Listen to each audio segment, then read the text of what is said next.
Come, let us explore this dawn's meditation class and group practice, that we too could meditate like a Jedi.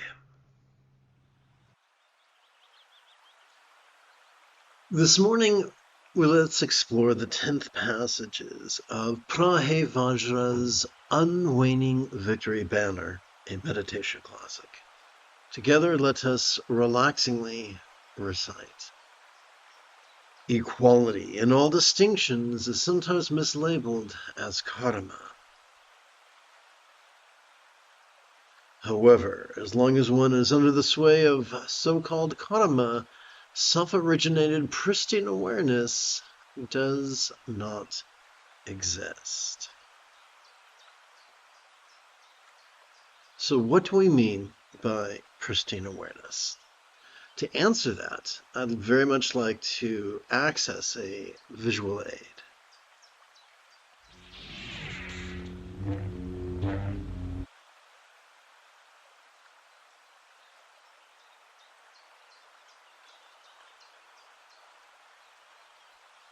Awareness is a synonym for mindfulness or noticing. You see, every time we inhale, we are wired by our autonomic nervous system, specifically the sympathetic aspect, which is located in the center of our spinal cord, or the middle part of our spinal cord, to notice, but to do so in a very special way, vulnerably, passively, viscerally, randomly, and fleetingly. Yes, with every inhalation we are wired to notice mind's antics of perception, emotion, intention, cognition, recollection, and imagination. Not just some things, but all things, whether they are external or internal, physical or mental, pleasurable or painful, interesting or boring, glorious or grotesque. But what are we to do with that which we notice? Well, every time we meditate,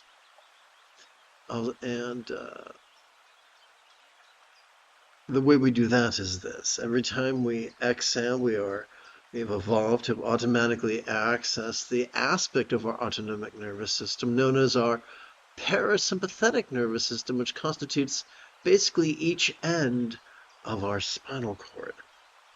It has evolved to help us to physically relax and mentally release that which we noticed during our previous inhalation, to the degree that which we noticed could fleetingly feel less stressful, less permanent, and less defining.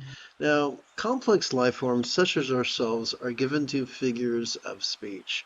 For the root, evolutionarily speaking, the root of cognition is symbolic.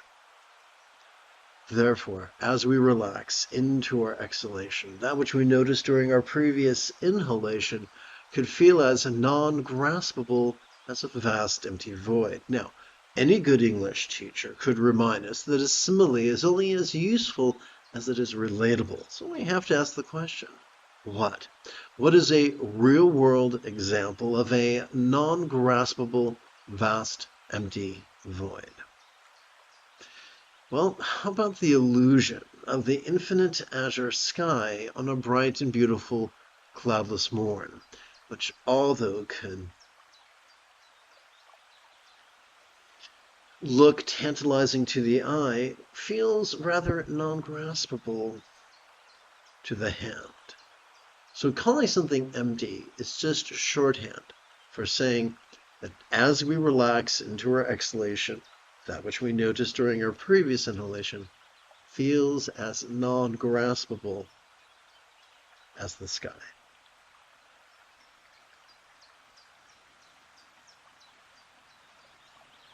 No, I'm not speaking in a literal sense. I'm not trying to debate Neil deGrasse Tyson. I'm just saying that if on a beautiful summer's morning you laid out a blanket, lied on your back, and looked at the sky, and if you thrust your hands towards the sky with fingers splayed and clutched at the sky, when you brought them back to your face and opened your fingers up, you would find no trace of blue.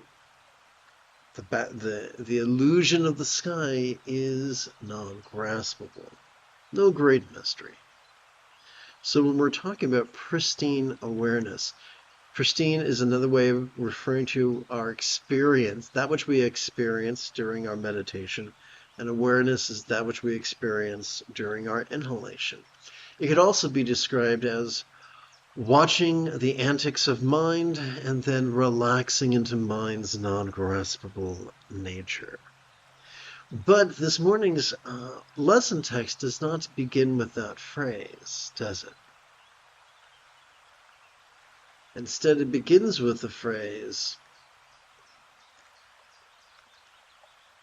equality in all distinctions is sometimes mislabeled as karma. This is important.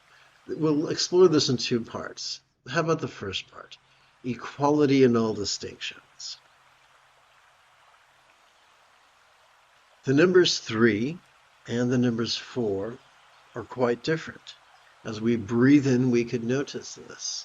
However, as we relax into our exhalation, they both feel a trifle non-graspable. They seem rather different as we breathe in, but as we relax into our exhalation, they seem to melt into the simplicity of just numerals. Now, that is not great for engineering, but it's great for psychology. With every inhalation, we are wired for precision. With every exhalation, we are wired to have the heart of a poet.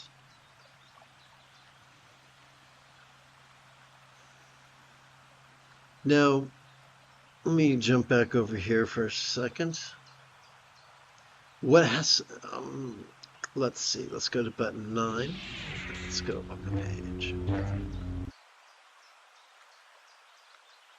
Sturgeon's law reminds us that 90% of everything sucks. That dichotomy between groovy and suckiness can be described as yin and yang, or matriarchy and patriarchy, or left versus right. Right could look like folks being indoctrinated, being conditioned, being taught, being raised to be rigid, fearful, superstitious, controlling, elitist, cryptic, competitive, and cruel. Whereas the left could look like people choosing to enter the path of becoming flexible, loving, rational, laid back, egalitarian, lucid, cooperative, and kind.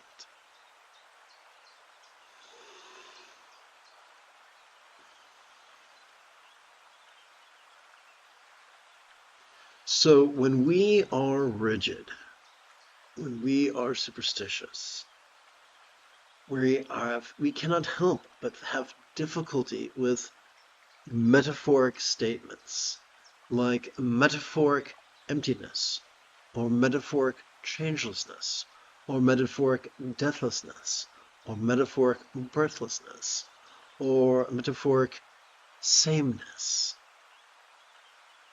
And when faced with the limitations of one's own rigidity, one can sometimes fall back to superstition. Let's return to this morning's lesson text.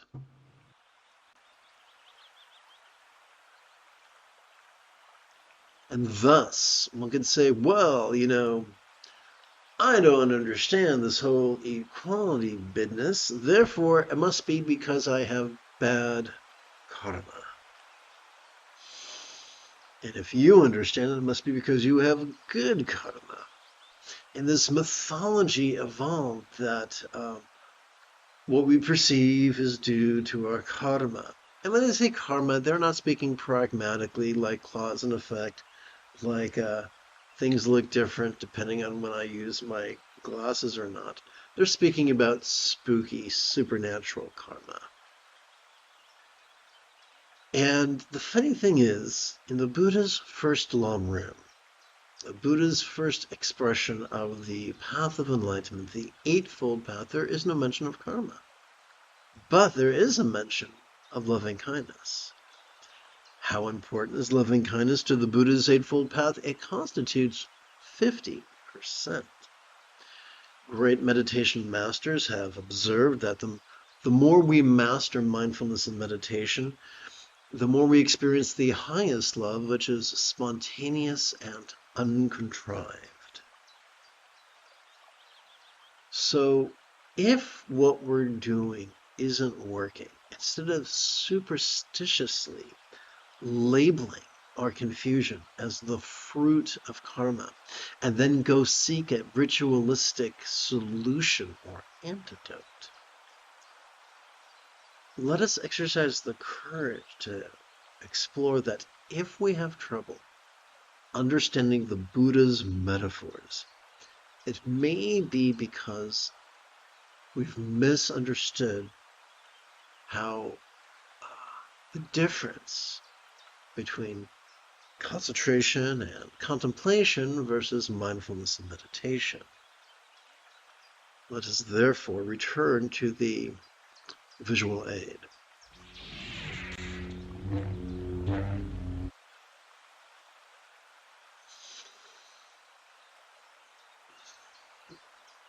"90% of meditation teachers suck because they're rigid, fearful, superstitious, controlling, and elitist. These individuals will implore their students to take focusing and analyzing, independence upon their medial and dorsolateral prefrontal cortici, as their primary practice. What could be the problem with that? Glad you asked. Overworking our prefrontal cortex exhausts it to the point that one begins presenting with symptoms of depression, and one also triggers one's amygdala, the seat of both anxiety and aggression. You see, focus and analysis, also known as concentration and contemplation, evolved as a survival mechanism. And like all survival mechanisms, it's only sustainable to use them intermittently. There's a really good word, it'll come to me any minute now, but to sample it, just to sample it. It's like a race car, the fuel you put in a race car there, it's called nitro by some. If you put it into a car in a rally, like in the race at Lama, it'll melt the engine. So we are wired to sample the front of our brain, not to use it as our default mode. If we overuse it, bad things happen. Fortunately, neither the amygdala nor the prefrontal cortex constitute the entirety of our central nervous system.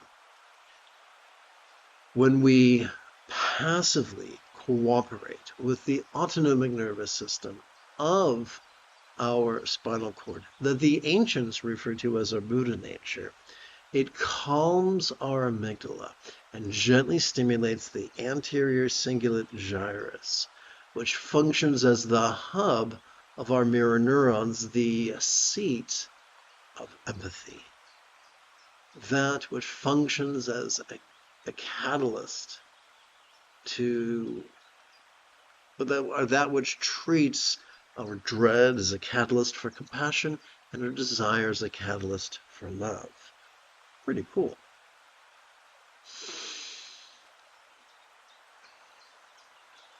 Please excuse my sinuses. So let's hit button 14. Equality in all distinctions is sometimes mislabeled as karma. However, as long as one is under the sway of so-called karma, self-originated pristine awareness does not exist. That seems kind of scary. What are they referring to?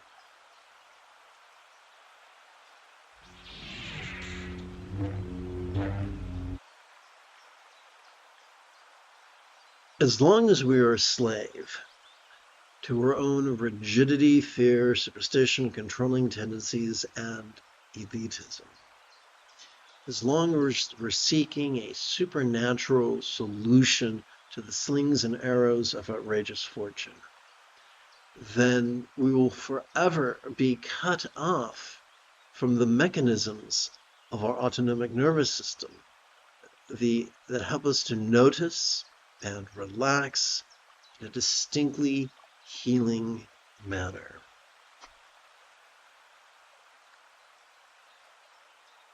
So it is as if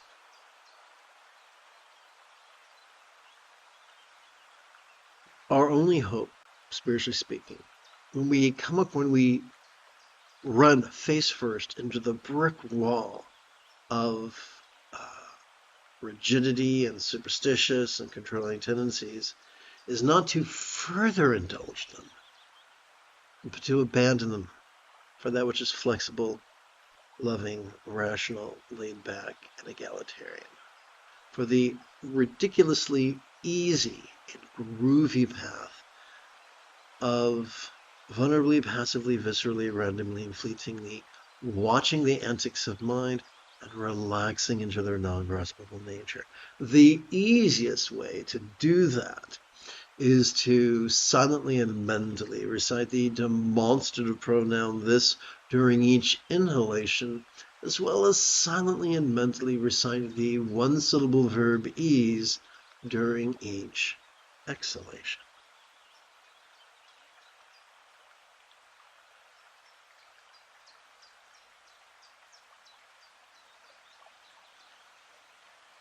Having completed our opening lesson, we could now shift gears. It is Ahsoka Tano Thursday morning. Come, let us meditate like a Jedi after approximately 30 seconds of housekeeping. This is the Dzogchen Sunday Lama, Jigme Gyatso of the Buddha Joy Meditation School.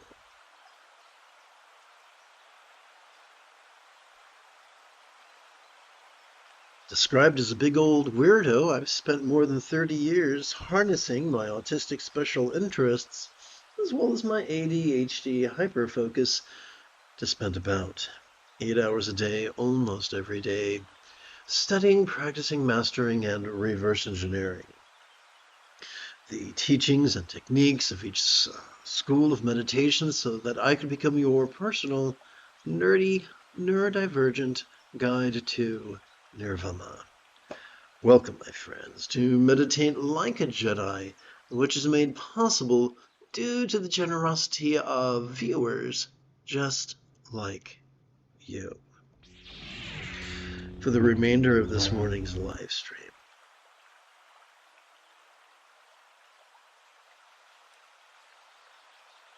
let's play with the latest iteration of very easy meditation practice text, or sadhana, if you're nasty.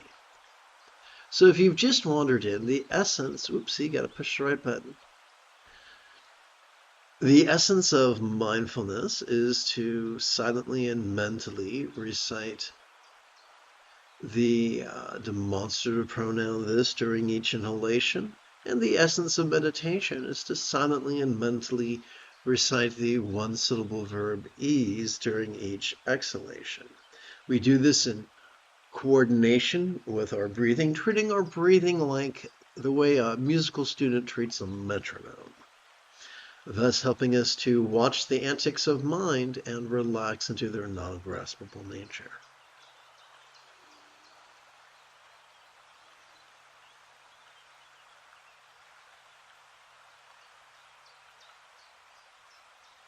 Let us mark our first collection of 12 sets of 12 inhalations by resting the great knuckle at the base of our right middle finger upon the tip of our left middle finger, palms up in our lap.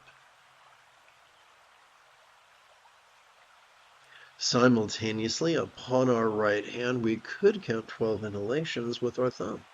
1, 2, 3, 4, 5, 6 inhalations, 7, 8, 9, 10, 11, 12 inhalations.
Having completed our bonus set, we now can count 12 conventional sets of 12 inhalations each. We could count those 12 sets on our left hand. 1, 2, 3 sets of 12 inhalations each. 3, 4, 5, 6, 7, 8, 9, 10, 11 set, 12 sets of 12 inhalations each.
I'd like to revisit the opening lesson for a moment.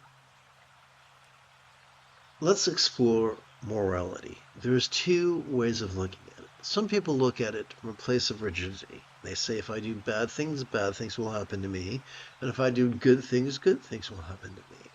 That transactional view of reality thrusts us deeper into the duality of pushing and pulling and dreading and desiring. It's also antithetical to love. It's completely self-centered. However, if we put that on the shelf and just play with the idea that the more we cooperate with our spinal cord, the more we watch the antics of mind as we breathe in, the more we relax into mind's non-graspable nature as we breathe out, the more we'll experience the highest love, which is spontaneous and uncontrived. This love is not limited to our emotions. It's more intentional. Emotions come and go, but the intention remains the same, regardless of our mood. It can be cranky and still feel the impulse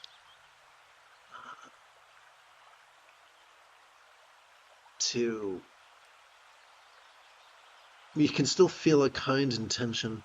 We can still feel the desire to be kind in our communication and our conduct and our commerce, even on our worst day.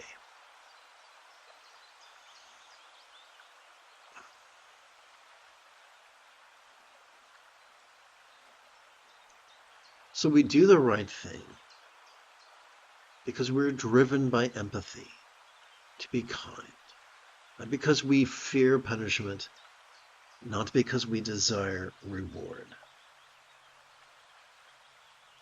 Similarly, if we have a difficult condition, such as addiction, it's important not to get lost in superstition. One is not addicted because one has an unhealed wound from childhood. One is addicted because there's a dysfunction in the dopamine system of their underbrain. It's as simple as that. That's why people who have ADHD, which is a dopamine problem, which has dopamine problems, or bipolar disorder are more prone to addiction. It's not an emotional problem, it's a physical problem that affects our choices and impulses and behaviors and perceptions, not the other way around. When we look at addiction through the lens of neuroscience, we can dispense with superstition and get on with the task of meeting our neurological and endocrinological needs in such a way that addiction no longer defines us.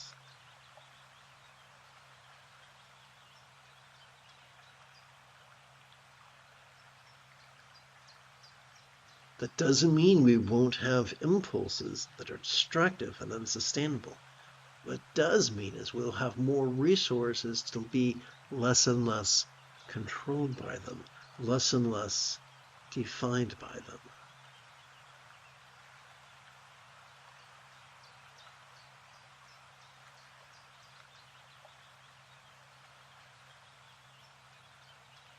This is why many addicts benefit from various applications of the Sinclair method.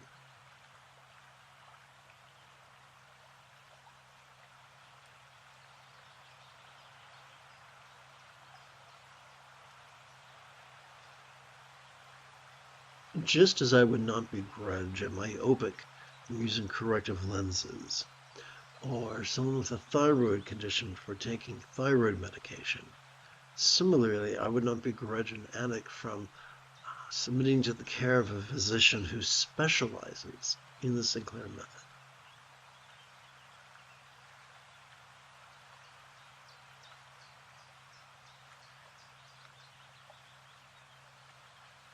When I was a little boy, my rabbi told me a tale that his father felt that myopia was a moral failing and decided to beat him instead of getting corrective lenses.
Let us revisit the idea of karma being antithetical to mindfulness and meditation.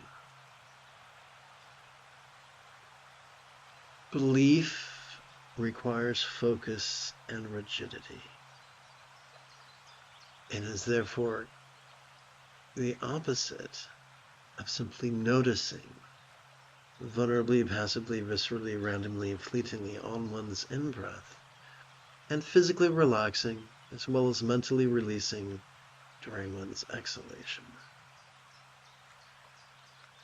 Calculating, predicated upon one's beliefs, calculating how to purify bad karma and multiply good karma is also going to take us away from the autonomic nervous system that notices and releases.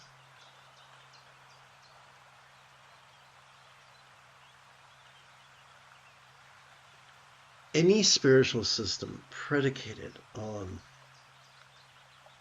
transactional morality is going to be antithetical to the peace and the love we desire.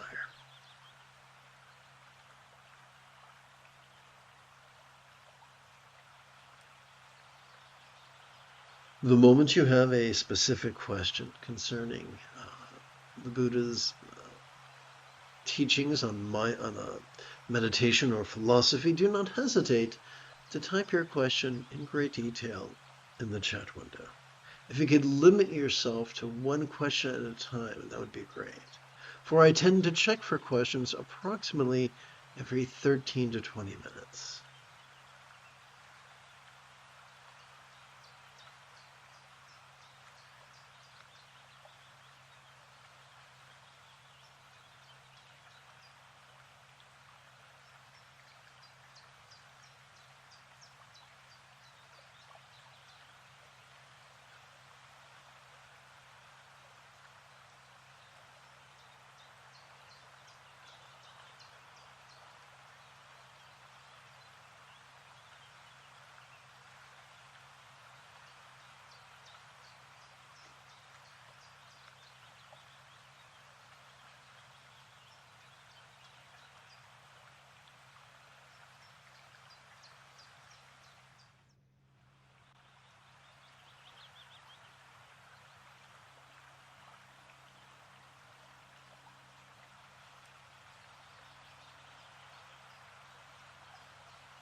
In the latter passages of this morning's teaching text, the author contends that, contrary to the ravings of patriarchy, it's better not to begin each practice and conclude each practice with even a greatly compassionate intention.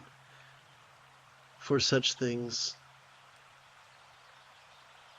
dig us deeper into the sand trap of duality. Far better it is to simply notice and relax and let everything else take care of itself, lovingly and spontaneously.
We could shift gears now. I'm going to adjust my posture, my leg position. Oof.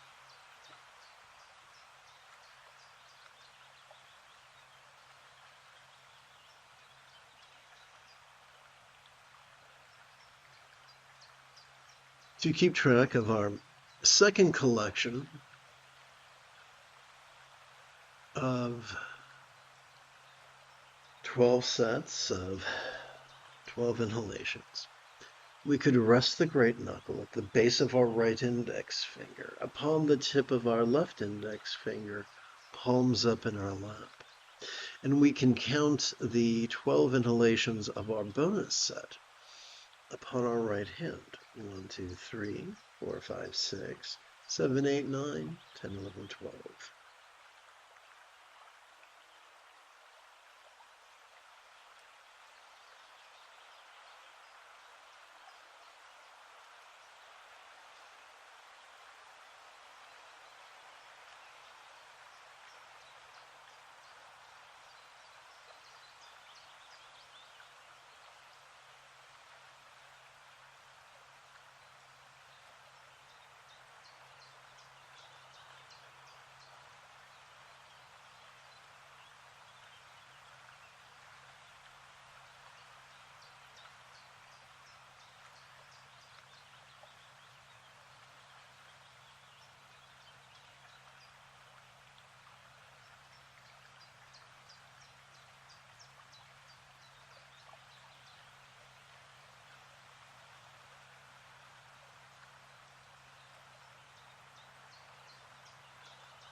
We can now count 12 sets of 12 inhalations each upon our left hand.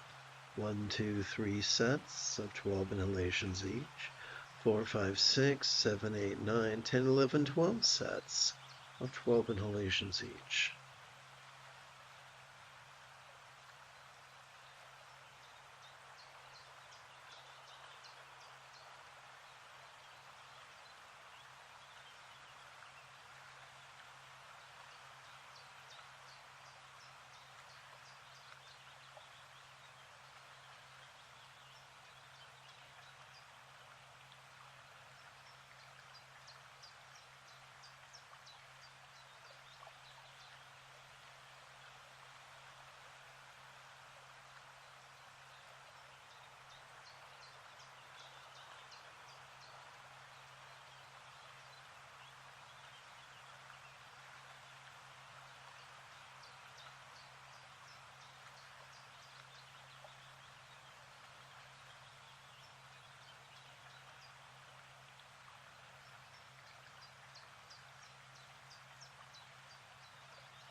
You have taken your first step into a much larger world. If you feel that I have earned it, you could give this live stream a thumbs up. You could even help support this channel. In approximately 11 hours, I would very much like to return to lead today's dusk meditation class and group practice. And if you are as geeky as me, may the Force be with you always.